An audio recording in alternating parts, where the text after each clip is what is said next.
where, again, as Bill Smith, he's here at the ISD, he's kind of like the big boss.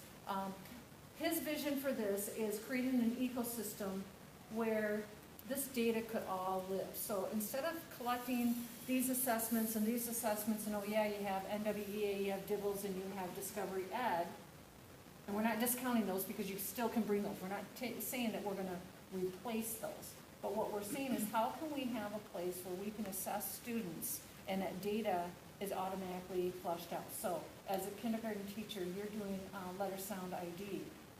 By the end of the day, instead of going through all these sheets and sorting them and doing another tally sheet, you now all of a sudden have a report at the end of the day that says 5 out of your 26 students need work with letter E.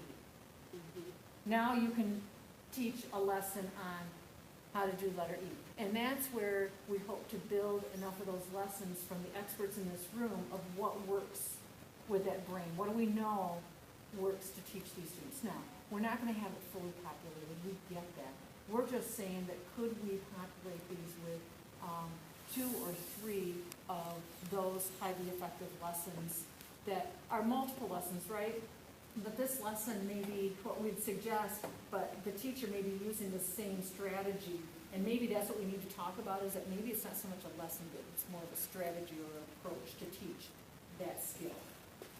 And on the student end, what does it look like for the student to be assessing on this? Because we know with how our students learn, especially these young ones, that they may have it today, but in another week, as they learn more, they get confused on these others. And so how can we create other formative assessments that teacher can say, okay, so now I've taught these, let's take them back, and can I assess to figure out what they know?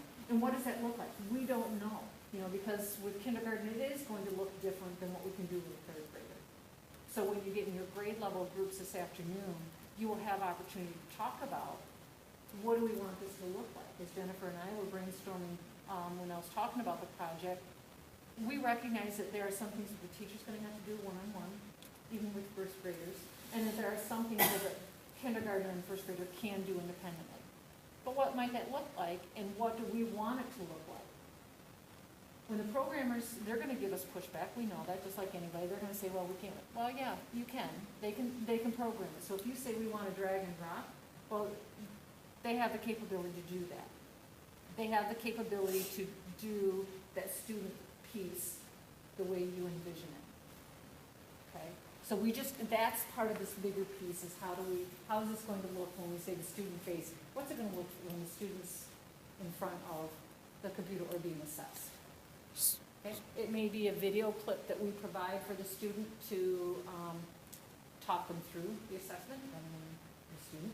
It may be another video, like PBS has a lot of good ones, Reading Rockets has a lot of good ones. Doesn't mean that we have to create the videos all ourselves. It's just identifying what else could we put in front of the student to help them learn or decipher what they're trying to do. I think we're trying to create some of the big ideas, right? So first of all, maybe a possible solution or big ideas to consider around the data. Because we know the data is out there, we know there's a lot of data. So assessment, in other words, what does assessment look like? What are some good, solid assessments we can move forward with based on what we're doing? So I think one thing is kind of like assessment. I think another thing is consistency. And so by having one place to go and having a room of professionals to put that together, you're going to create a possible consistency or a common starting point.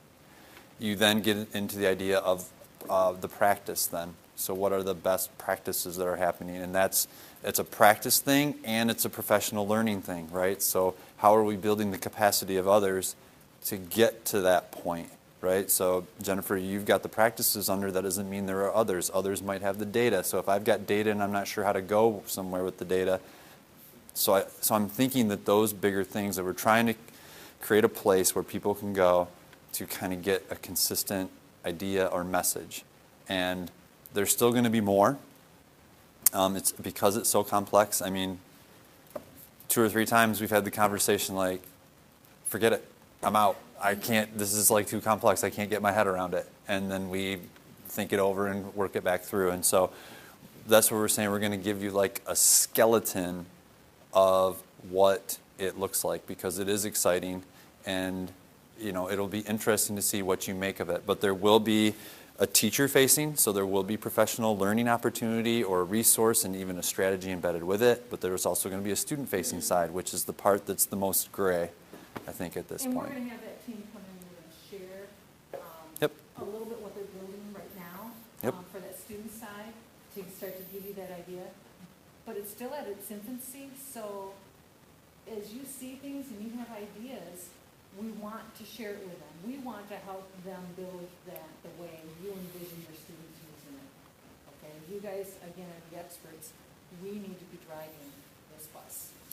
So does it need to be teacher-friendly and kid-friendly, or is someone else? We're gonna- doing the kid-friendly part? We don't, all we're doing is populating the spreadsheet, quite honestly. Okay. They are building the tool. We don't Oh, have to okay. worry about building the tool. All we're doing is giving them feedback on where to go with the tool. If you see it and you go, you know what, I'd really like it to do this, or might it be able to do this, that's what we do. We are driving the content and what we want it to look for. So if it's gonna, if we think that it should look better or a different way for students, then we need to tell them that. We need to tell them what data we want from that teacher side, what's gonna be useful. So how many of you are familiar with the data warehouse, Igor? Okay, most of us are using it. That data is still going to be there. Data What director.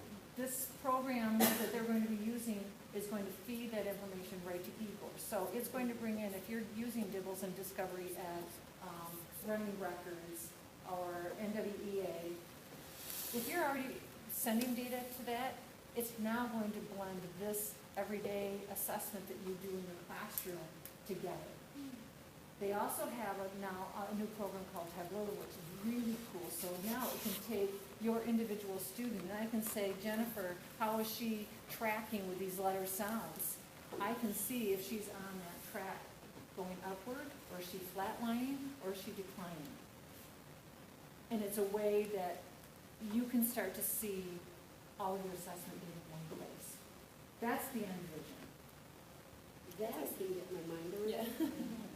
The then teaching them what to do with that data and condensed in something to accomplish by September.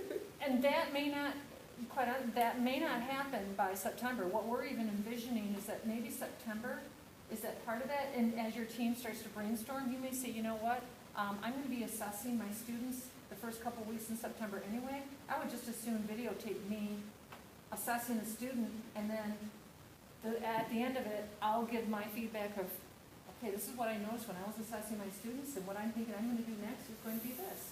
You might consider what you're going to do with your students. Something like that. Yes? Since we're more practitioners of the hands-on fixing it, right? I mean, you see your kid's not making it, you know what to do. Would it make sense to just go backwards and like almost look at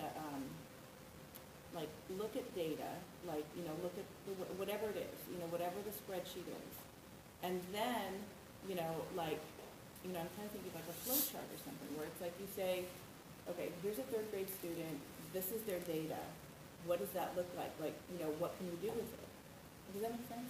It's where it's like we're actually looking at, and that the focus is actually the diagnostic instead of more content building. You know what I mean?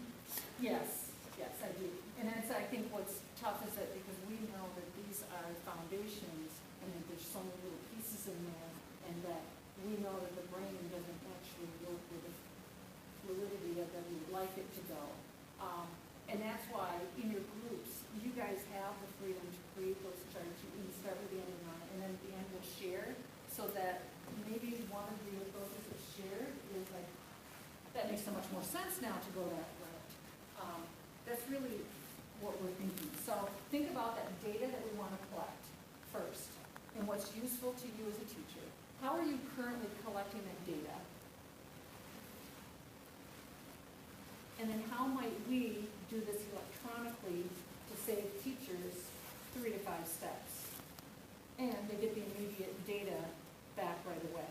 And then say, all right, so now what do I do with this data? How can we help teachers gain the kind of experience and knowledge that we have today? Because quite honestly, you probably just do things by habit now, Mhm. that it's not habit for many teachers. And so how might that look and how can we scaffold it for teachers? And at first, it may be very global. And that's where I was saying after the September 30th, that may be where other brainstorms come to you and you go, you know what, I have another video that I just shot because I was thinking about it, or here's another lesson I want to add because we just started using it. That can happen. Okay? So at a basic, we need to look at the data, we need to consider what's this assessment going to look like and build that assessment tool to get the data that we need, and then think about now what are those lessons or interventions?